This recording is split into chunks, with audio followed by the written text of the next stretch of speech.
നമസ്കാരം, എൻ്റെ പേര് അരവിന്ദർഷൻ. നമ്മളിവിടെ ചർച്ച ചെയ്യുന്ന ഒരു ടോപ്പിക് എന്ന് പറയുന്നത് നഴ്സിംഗ് ഫീൽഡിലുള്ള ആൾക്കാർക്ക് വളരെ സോർട്ടഡ് ആയിട്ടുള്ള ഒരു സ്ഥലമാണ് ന്യൂസിലൻഡ് ആൻഡ് ഓസ്ട്രേലിയ എന്ന് പറയുന്ന ഈ രണ്ട് സ്ഥലങ്ങളും. പക്ഷെ നമുക്ക് ഇപ്പോൾ പരിചയമുള്ള പുറത്തുള്ള ഒരു നഴ്സിനടുത്ത് എവിടെയാണെന്ന് ചോദിച്ചാൽ ഈ പറയുന്ന രണ്ട് കൺട്രീസ് ഒഴികെ ബാക്കിയുള്ള മിക്ക കൺട്രീസിൻ്റെയും പേര് പറയും. പക്ഷെ being the most sorted place New Zealand and Australia, എന്തുകൊണ്ട് ഈ പറയുന്ന ഇതേ ഫീൽഡിലുള്ള ആൾക്കാർക്ക് അവിടെ എന്തുകൊണ്ട് എത്തിപ്പെടാൻ പറ്റുന്നില്ല? ഇതാണ് നമ്മളുടെ ഹൈലി കോൺസെൻട്രേറ്റഡ് ആയിട്ടുള്ള ഈ ഒരു ടോപ്പിക്ക്. എന്താണ് അതിൻ്റെ പ്രൊസീജിയേഴ്സ്, എന്തുകൊണ്ടാണ് അവർക്ക് ആ ഒരു ഈ പറയുന്ന ഒരു ഡ്രീമിലേക്ക് എത്തിപ്പെടാൻ എന്തുകൊണ്ട് പറ്റുന്നില്ല? സാറ് നേരത്തെ എന്നോട് സംസാരിച്ചപ്പോൾ സാറ് ഉപയോഗിച്ചിരുന്ന വാക്കാണ് ബാലികേറാമല എന്ന്. എന്തുകൊണ്ടാണ് നഴ്സുമാരുടെ ഈ കാര്യത്തിൽ എസ്പെഷ്യലി ഈ രണ്ട് സ്ഥലങ്ങൾ വരുമ്പോഴേക്കും എന്തുകൊണ്ടാണ് ആ വാക്ക് യൂസ് ചെയ്തത്? ബീയിങ് ഒരു ഇന്റർനാഷണൽ UNA പ്രസിഡന്റ് എന്നുള്ള മാത്രം, അത് മാത്രമല്ലാതെ സാർ പറഞ്ഞിരുന്നു ലൈക്ക് സാർ അവിടെ പോയി ഇതെല്ലാം വിറ്റ്നസ് ചെയ്തിരുന്ന ആളാണെന്ന് സാർ പറഞ്ഞത്. സോ എന്തുകൊണ്ടാണ് ആ ഒരു വാക്ക് ഉപയോഗിക്കാൻ സാറിനെ പ്രേരിപ്പിച്ച ഒരു വിഷയം എന്തുകൊണ്ടാണ്? യഥാർത്ഥത്തിൽ കഴിഞ്ഞ ഒരു വർഷമായിട്ട് ന്യൂസിലാൻഡിലേക്കുള്ള അവസരങ്ങൾ ഗണ്യമായിട്ട് കുറഞ്ഞിട്ടുണ്ട്. അതിന് പ്രധാനപ്പെട്ട കാരണം എന്ന് പറഞ്ഞാൽ കൊറോണ സമയത്താണ് ഏറ്റവും കൂടുതൽ നഴ്സുമാർക്ക് അവസരം ലഭിച്ചിരുന്നത്. പിന്നീട് അവിടെ നഴ്സുമാരുടെ ഡിമാൻഡ് സപ്ലൈ തിയറി പ്രകാരം തന്നെ നഴ്സുമാർ ആവശ്യത്തിനുണ്ട് എന്നുള്ള രീതിയിലാണ് അവിടെ കഴിഞ്ഞൊരു വർഷമായിട്ട് ഞാൻ നേരിട്ട് പോയപ്പോൾ പോലും മനസ്സിലായ ഒരു കാര്യം. കാരണം നഴ്സുമാർ വലിയൊരു വിഭാഗം, വലിയ പ്രതിഷേധ അല്ലെങ്കിൽ വലിയൊരു വിഭാഗത്തിൻ്റെ താങ്കൾ പറഞ്ഞ പോലെ തന്നെ ഒരു ഡ്രീം കൺട്രിയാണ് ന്യൂസിലാൻഡ്. അപ്പോൾ ആ ഡ്രീം വെച്ചുകൊണ്ട് പോയ വലിയൊരു വിഭാഗം ആളുകൾ യഥാർത്ഥത്തിൽ ന്യൂസിലാൻഡിൽ എത്തുന്നത് വിവിധങ്ങളായിട്ടുള്ള ഏജൻസികളുടെ വലിയ വാഗ്ദാനങ്ങൾ വിശ്വസിച്ചിട്ടാണ്. അപ്പം അതിനോടൊപ്പം തന്നെ സീനിയർക്കാർ ഇല്ലാത്ത പലതരത്തിലുള്ള തസ്തികകളും കാര്യങ്ങളും ഒക്കെ പറഞ്ഞുകൊണ്ടുള്ള വ്യാജ പ്രചരണങ്ങൾ വേറെയും. അപ്പോൾ ഇതിലൊക്കെ ഒരുപാട് പേര് വന്ന് ഏറ്റവും കൂടുതൽ അവർ വഞ്ചിതായത് സീനിയർ കെയർ വിസ ഉൾപ്പെടെയുള്ള കാര്യങ്ങളാണ്. യഥാർത്ഥ സീനിയർ കെയർ വിസ അവിടെ വളരെ ലിമിറ്റഡ്. അങ്ങനെ ഒന്നും ഞാൻ അവിടെ പോയപ്പോൾ കേൾക്കാനെ കാണാനും സാധിച്ചില്ല. പല നഴ്സുമാർ നമുക്ക് അയച്ചു വരുമ്പോൾ പോലും നമ്മൾ പല കെയർ ഹോമിലും വരും അവരവരെ അറിഞ്ഞിട്ടില്ല ഇത്തരം ഒരു ഡിമാൻഡ് അല്ലെങ്കിൽ ഒരു ലെറ്റർ കൊടുത്തത് പോലും. അപ്പം അതിനിടയ്ക്ക് ഈ ക്യാപ്പിൻ്റെ പേരിൽ ഒരുപാട് പേര് ഈ OET IELTS ക്ലിയർ ചെയ്യുകയും ക്യാപ്പ് ചെയ്യാനായി ന്യൂസിലാൻഡിലേക്ക് എത്തുകയും ന്യൂസിലാൻഡിൽ പിന്നീട് ആ ക്യാപ്പിനെ സർക്കാർ അതെ ക്യാപ്പിന് പകരം റീപ്ലേസ്മെന്റ് ആയിട്ട് ഓസ്കി വരികയും ചെയ്തു. ഓസ്കി ഒന്നും കൂടിയും സാമ്പത്തികമായി നഴ്സുമാർക്ക് ലാഭം കിട്ടുന്ന ഒരു പ്രോസസ്സാണ്. അതിന്റെ ഒരു കാര്യം, അത് ഒരു വട്ടം എഴുതി പാസ്സാകുന്നവർക്ക് സാമ്പത്തിക മെച്ചം ഉണ്ടാവും. പക്ഷെ ഇത് റിപ്പീറ്റഡ് ആയിട്ട് വീണ്ടും നമ്മൾ അറ്റംപ്റ്റ് ചെയ്യുമ്പോഴത്തേക്കും ക്യാപ്പിനെയും കാട്ടി കൂടുതൽ പൈസ ആവും. അപ്പൊ യഥാർത്ഥത്തിൽ ഈ പറയുന്ന ഓസ്കി യഥാർത്ഥ വൺ ടൈമിൽ പാസ്സാവുന്നവരെ സംബന്ധിച്ച് സാമ്പത്തിക ലാഭമാണ്. ക്യാപ്പ് എന്ന് പറഞ്ഞാൽ നമ്മൾ കോളേജുകൾ അഡ്മിഷൻ അതിലും വലിയ കൊള്ളാണത്. ഒരു സീറ്റ് കിട്ടാൻ വേണ്ടി പോലും ലക്ഷങ്ങൾ കൊടുക്കുന്ന അവസ്ഥ, സീറ്റ് കിട്ടാത്ത അവസ്ഥ ഞാൻ കേട്ടിട്ടുള്ളത് ഒരുപാട് ടൈം എടുക്കുകയും ചെയ്യുന്ന പറഞ്ഞിരുന്നു. അത് 10 weeks പ്രോഗ്രാം ആയിരുന്നു. ഇപ്പൊ ഓസ്കി എന്ന് പറയുന്നത് എന്തോ വൺ ഡേ എക്സാം ആണ്. യഥാർത്ഥത്തിൽ ഓസ്കി യഥാർത്ഥത്തിൽ നല്ലൊരു പ്രോഗ്രാം ആയിട്ടാണ് എനിക്ക്. പക്ഷെ അതിൽ കൃത്യമായിട്ടുള്ള ഇൻവോൾവ്മെന്റ്, അതിനെക്കുറിച്ച് പഠിച്ച് അവിടെ ചെല്ലുന്ന ആളുകൾക്ക് വളരെ ഈസി ആയിട്ട് ഇത് ക്ലിയർ ചെയ്തു പോകാം. പക്ഷെ ഇപ്പോഴത്തെ ഏറ്റവും വലിയ പ്രശ്നം അവിടെ ജോലി കിട്ടുന്നില്ല എന്നുള്ള ഒരു സംഗതിയാണ് കഴിഞ്ഞ ഒരു വർഷമായിട്ട്. അപ്പോൾ നിങ്ങൾ നോക്കിയപ്പോൾ ഞാൻ അവിടെ ചെന്നപ്പോൾ പോലും പല നഴ്സുമാരും വിദേശ രാജ്യങ്ങൾ യഥാർത്ഥത്തിൽ ഖത്തറിനും UAE നിന്നൊക്കെ ജോലി രാജിച്ച്, ഒമാനിന്നും കുവൈറ്റിനൊക്കെ ജോലി രാജിച്ച് യഥാർത്ഥത്തിൽ ന്യൂസിലാൻഡിൽ എത്തുകയും അവിടെ ക്യാപ്പ് കംപ്ലീറ്റ് ചെയ്യും.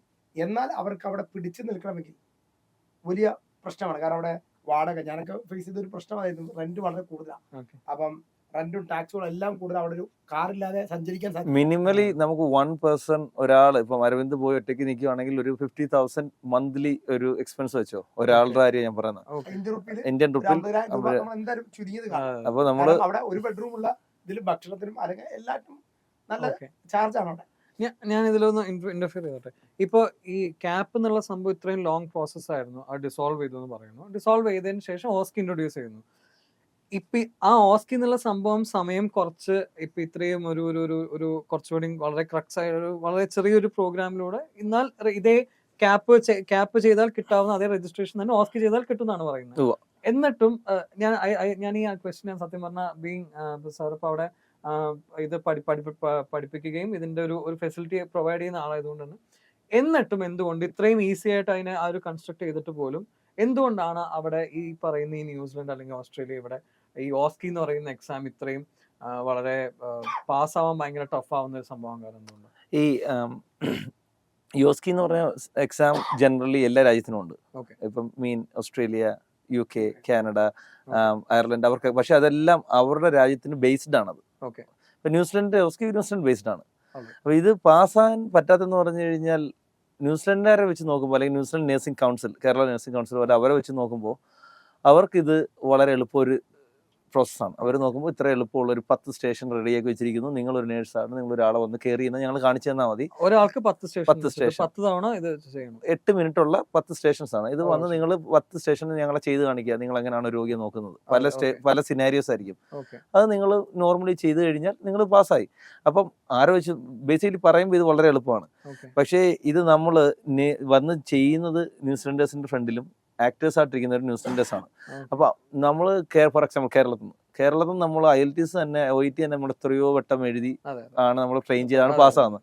അത് നമ്മളെ പഠിപ്പിക്കുന്നവരെല്ലാവരും ഇന്ത്യൻസ് അല്ലെങ്കിൽ കേരളത്തിലുള്ളവരാണ് പഠിപ്പിക്കുന്നത്. അപ്പം നമ്മൾ പ്രാക്ടീസ് നമ്മുടെ കഴിവും പിന്നെ അവർ പ്രാക്ടീസ് ട്രെയിനിങ് ചെയ്യുന്നതിന്റെ എല്ലാം കൊണ്ട് നമ്മൾ പാസ്സായി വരുന്നു. റിയൽ ലൈഫിൽ നമ്മൾ OETയോ IELTS പഠിച്ചിട്ട് നമ്മൾ രാജ്യത്ത് നിന്നിട്ട് സംസാരിക്കാൻ തുടങ്ങുമ്പോഴാണ് നമുക്ക് മനസ്സിലാവും നമ്മൾ ഇംഗ്ലീഷ് അറിയത്തില്ലെന്ന്. അത് നമുക്കറിയാവുന്ന ഇംഗ്ലീഷ് അല്ല പറയുന്ന ഇംഗ്ലീഷ്. അപ്പം കേൾക്കുമ്പോഴും പറയുമ്പോഴും ഒക്കെ നമുക്ക് ഉള്ളിൽ ഒരു ഇൻഫീരിയോറിറ്റി കോംപ്ലക്സ്, ഞാൻ പറഞ്ഞത് ശരിയാണോ തെറ്റാണോ, നമ്മുടെ ഭയമാണ് നമ്മുടെ ഈ സ്റ്റുഡൻസിനെ ഏറ്റവും കൂടുതൽ തോപ്പിക്കുന്നത്. സോ ഒരു ഈ ഓസ്കി എന്നുള്ള എക്സാമിന് നേരിട്ട് പോയി പ്രാക്ടിക്കലി പോയി ആ ഒരു സ്റ്റേഷനിൽ പോയി നിൽക്കുമ്പോഴേക്കും അവിടെ ഡയഗ്നോസ് ചെയ്യാൻ നിൽക്കുന്ന പേഷ്യന്റിനായിട്ട് എങ്ങനെ കൺവേഴ്സ് ചെയ്യണമെന്ന് പോലും ഒരാൾക്ക് അറിയുന്നില്ല. അല്ല, അറിയാം നമുക്ക്, പക്ഷെ നമ്മുടെ ഉള്ളിൽ ഭയം, നമ്മുടെ ഉള്ളിൽ ഭയം. തെറ്റാണോ അല്ലെങ്കിൽ നമ്മൾ പറഞ്ഞാൽ തെറ്റിപ്പോകുമോ? അതെ, ഈ ഭയം ഫാക്ടർ മാറ്റാൻ തക്ക രീതിയിലുള്ള ട്രെയിനിങ് ഇപ്പൊ ഇവിടെ ഇല്ല.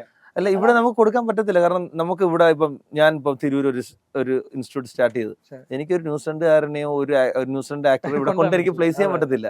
അപ്പം നമുക്ക് ആകെപ്പാട് ചെയ്യാൻ പറ്റും, നമ്മൾ ഇത് സ്റ്റാർട്ട് ചെയ്യാൻ കാരണം ഇതാണ്. ഇത് എങ്ങനെ ഇപ്പം ഫോർ എക്സാമ്പിൾ ജാസ്മിൻ ഒരു സ്റ്റുഡൻ്റ് ആയിട്ട് വരുന്നു, അല്ലെ ഒരു ഇത് രജിസ്ട്രേഷൻ പ്രോസസ്സിന് വേണ്ടി അവിടെ എത്തുന്നു. അപ്പം എല്ലാം കഴിഞ്ഞു, ലാസ്റ്റ് പ്രോസസ്സാണ് യോസ്കി. അപ്പോൾ അവിടെ വരുമ്പോഴത്തേക്ക് ഈ ആളുമായിട്ടൊന്ന് ഫെമിലിയറൈസ് ആണല്ലോ. എന്ന് വെച്ച് കഴിഞ്ഞാൽ വെള്ളക്കാരുമായിട്ടൊന്ന് ഇരുന്ന് സംസാരിച്ച് അവരുടെ സ്ലാങ് ഒന്ന് മനസ്സിലായി, അവരും നമ്മളെ കൂട്ടത്തെ ആളുകളാണ്, നോർമലാണ്, നമുക്ക് ആ ഭയം മാറി നമ്മൾ നോർമലാവും. അതിന് കുറച്ച് സമയം വേണം, പക്ഷെ അറ്റ്ലീസ്റ്റ് 2 to 3 days നമ്മൾ ഇവരുമായിട്ട് മിങ്കിൾ ചെയ്യാൻ കൊടുക്കുന്നുണ്ട്. ഈ സെയിം സിനാരിയോസ് റീക്രിയേറ്റ് ചെയ്തിട്ട് ഇവരെ കൊണ്ട് ഫ്രണ്ട്ലി വേയിൽ ചെയ്യിപ്പിക്കുന്നുണ്ട്. അത് നമ്മൾ ഉദ്ദേശിക്കുന്ന ഇത്രയേ ഉള്ളൂ.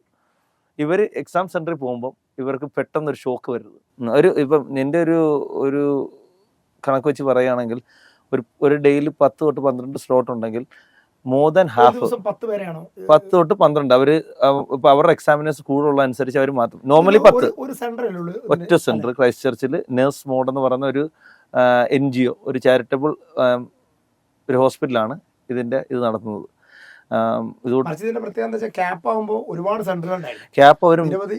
ക്യാപ്പ് നിർത്താൻ കാരണം ഒരു കാര്യം എന്ന് വെച്ചാൽ അത് കൊമേഴ്ഷ്യൽ ആയിപ്പോയി, അത് ബിസിനസ്സുകാരുടെ കയ്യിലായി പോയി. അപ്പോൾ അവർക്ക് ഇഷ്ടമുള്ള രീതി നടത്താൻ, ഇഷ്ടമുള്ള പൈസ മേടിക്കാം.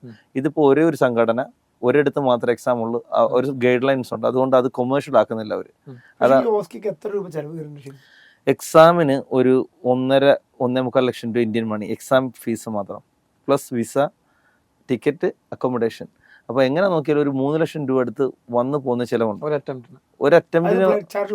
ഫ്ലൈറ്റ് ചാർജ് ഉൾപ്പെടെ ഞാൻ പറയുന്നത്, കാരണം അത്ര അടുത്ത് ചിലവ് വരുന്നുണ്ട്. ഇത് ഒരു നേഴ്സിന് നേരിട്ട് ചെയ്യാൻ പറ്റാവുന്ന ഒരു പ്രോസസ്സാണ്. നേരിട്ടാണ് എല്ലാവരും ചെയ്യുന്നത്. പക്ഷേ വിസ അപ്ലൈ ചെയ്യാനുള്ള ഒരു പ്രൊസീജിയേഴ്സ് അറിയാലോ, അത് നമ്മൾ ഫെമിലിയർ ആയിരിക്കത്തില്ല. ചിലവർ സ്മാർട്ട് ആയിരിക്കും, അവർ തന്നെ ചെയ്യും. മെജോറിറ്റി ഒരു സപ്പോർട്ട് നേടും, ഒരു അസിസ്റ്റൻസ് നേടും. ഫ്ലൈറ്റ് ടിക്കറ്റ് നമ്മളിവിടെ ഏജൻസി കൊണ്ട് ഏതെങ്കിലും കൊണ്ട് ചെയ്യും. അക്കോമഡേഷൻ ഇതുകൊണ്ട് ഇൻസ്റ്റിറ്റ്യൂട്ട് ഉള്ളവരോ അല്ലെങ്കിൽ നമുക്ക് പരിചയമുള്ള നഴ്സുമാരുടെ നേരത്തെ ഉള്ളവരോ ഫ്രണ്ട്സിന്റെ വീട്ടിലൊക്കെ ആളുകൾ നിൽക്കും. അപ്പം പല ഓപ്ഷൻസ് ഉണ്ട്. പക്ഷെ ഇതിനകത്ത് എക്സാം ബുക്ക് ചെയ്യുന്നതിനും കാര്യത്തിനൊക്കെ ഡയറക്റ്റ് ഓപ്പർച്യൂണിറ്റി ഉണ്ട്. നമ്മൾ വേറെ നമ്മൾ ചാനലൈസ് ചെയ്യുന്നത് മെയിൻലി നമ്മൾ ഈ അക്കോമഡേഷനും ട്രാൻസ്പോർട്ടേഷനൊക്കെ ലേറ്റ്ലി നമ്മൾ ഇൻട്രൊഡ്യൂസ് ചെയ്തത്. കാരണം എന്ന് പറഞ്ഞാൽ വരുന്നവർക്ക് അതിനും സപ്പോർട്ട് വേണം.